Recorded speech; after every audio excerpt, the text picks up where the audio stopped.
கிண்டியில் கலைஞர் மருத்துவமனை வளாகத்தில் ஒரு மருத்துவமனை ஒன்று கட்டுறதுக்கு முதலமைச்சர் அடிக்கல் நாட்டிருக்கிறாரு. அந்த மருத்துவமனைன்னா 417 கோடியே 7 லட்சம் மதிப்பீட்டில் உலகத்திலேயே மிகப்பெரிய குழந்தைகளுக்கான மருத்துவமனை ஒன்று அடிக்கல் நாட்டப்பட்டிருக்கிறது. மருத்துவமனை மற்றும் ஆராய்ச்சி மையம் குழந்தைகளுக்கு என்று பிரத்யேகமாக வேர்ல்டுலேயே பெருசு. ஒரு 6.5 ஏக்கர் நிலப்பரப்பில் அது இப்போ ஆரம்பிச்சிருக்கிறோம்.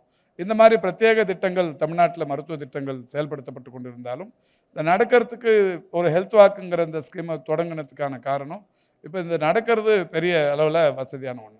ஒரு முறை பக்தவச்சலன் சாரை ஏர்போர்ட்டில் ஒரு 8-10 வருஷத்துக்கு முன்னாடி பார்த்தப்ப, அப்போ நான் அமைச்சரில் சட்டமன்ற உறுப்பினர். அப்போ பாக்கெட்லேருந்து அவர் ஒரு சின்ன ப்ரௌன் கவரில் ஒரு 14 மாத்திரையை எடுத்து கையில் கொடுத்தாரு. என்னன்னு கேட்டேன். இது லோடிங் டோசஸ்ஸு, இதில் ஆஸ்பிரின், குளோபிடோக்கரல், அட்டோவாஸ்டாட்டின் இந்த ஒரு 3 வகை மாத்திரை இருக்குது. இது ஏதாவது உங்களுக்கு ஹார்ட் பிரச்சனை தெரிஞ்சிச்சுன்னா, இருதய கோளாறுகள் இருந்தால் இதை எடுத்து போட்டு தண்ணி போட்டுங்க, எந்த சைடு எஃபெக்டும் இருக்காது, நல்லா இருக்கும்னாரு. அப்போ நான் அந்த பாக்கெட்டில் வாங்கி வச்சுக்கினேன். அதுக்கப்புறம் இந்த துறைக்கு அமைச்சராகவே முதல்வர் அவர்களால் நியமிக்கப்பட்டதற்கு பிறகு என்ன பண்ணோன்னா, இப்போ ஹார்ட் அட்டாக்குங்கிறது, இந்த இருதய கோளாறுகளுங்கிறது உலகம் முழுக்கவே அதிகரித்து வருகிற சூழலில் ஏராளமான பேருக்கு இந்த கோவிட்க்கு அப்புறமா நிறைய இருதய பாதிப்புகள் இருக்குது. இதுக்கான ஆராய்ச்சிகளை WHO, ICMR நிறைய பண்ணியிருக்கிறாங்க அப்படின்னு சொன்னாலும் இவர் கொடுத்தது அது கவனத்துக்கு வந்தது. அதுக்கப்புறம் நான் இந்த குளோபிடோக்கரல், அட்டோவாஸ்டாட்டின், இந்த ஆஸ்பிரின், இந்த 3 வகை மாத்திரைகள் சம்பந்தமான எல்லா ரிசர்ச்சையும் பார்த்ததுக்கு அப்புறம் இவர் சொன்ன இந்த லோடிங் டோசஸ் இந்த ஸ்கீம் வந்து இமிடியேட்டாக நல்ல பலன் தருது.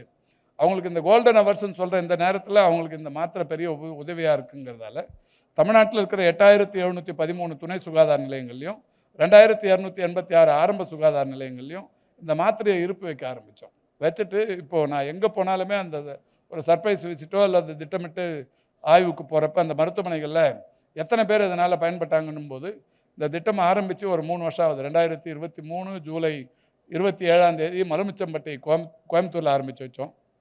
இன்றைக்கி ஒவ்வொரு மருத்துவமனையிலையும் 10 பேர் 5 பேர்னு சொல்லி இந்த லோடிங் டோசஸ் பயன்பட்டுருக்காங்க. நானும் அவங்களுக்கு உடனடியாக ஒரு போகிற இடத்துல ஒரு 2 பேருக்கு ஃபோன் பண்ணி, இந்த லோடிங் டோசஸ் இந்த மருத்துவமனையில் வந்து இத்தனாம் தேதி வாங்கியிருக்கிறீங்க, இப்போ எப்படி இருக்கீங்கன்னா, ஆமாங்க நெஞ்சு ஒலியோடு போனேன், இந்த லோடிங் டோசஸ் கொடுத்தாங்க எடுத்துக்கணும். அப்புறம் அங்கேருந்தே என்னை ஆம்புலன்ஸில் டவுனுக்கு அனுப்புனாங்க.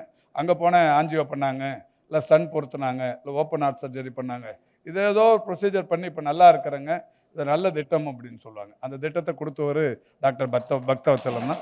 அவர் அதை வச்சு அது மாதிரி தொடங்கணும். அந்த மாதிரி நிறைய திட்டங்கள், சிறப்பு திட்டங்கள் இன்னைக்கு தமிழ்நாட்டில் செய்யணும். Excellent super sir. அதாவது நீங்கள் பேசின நிறைய விஷயங்கள் ரொம்பவே மோட்டிவேட்டிங்காக இருந்தது, ரொம்ப இன்ஸ்பைரிங்காக இருந்தது. உங்களை பற்றி நீங்கள் சொன்ன விஷயங்கள் ஆகட்டும், இல்லை நம்ம கவர்மெண்ட் திட்டங்கள், நலம் காக்கும் ஸ்டாலின் ஆகட்டும், சர்வைக்கல் கேன்சர் வேக்சின் ஆகட்டும், இல்லை மொபைல் ஹாஸ்பிட்டல், இந்த மாதிரி விஷயங்கள் எல்லாமே உங்களுடைய கிளியர் விஷன் இந்த ஹெல்த் செக்டாரில் வந்து எங்களால் பார்க்க முடியுது.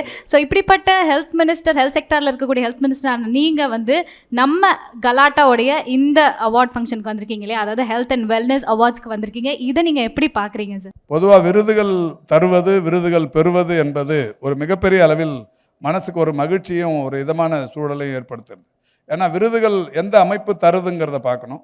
இந்த கலாட்டா மீடியா வந்து இன்னைக்கு ஒரு பெரிய அளவில் மக்கள் மத்தியில் பரபரப்பாக நல்ல செய்திகளை முன்னிட்டு ஒரு அமைப்பு.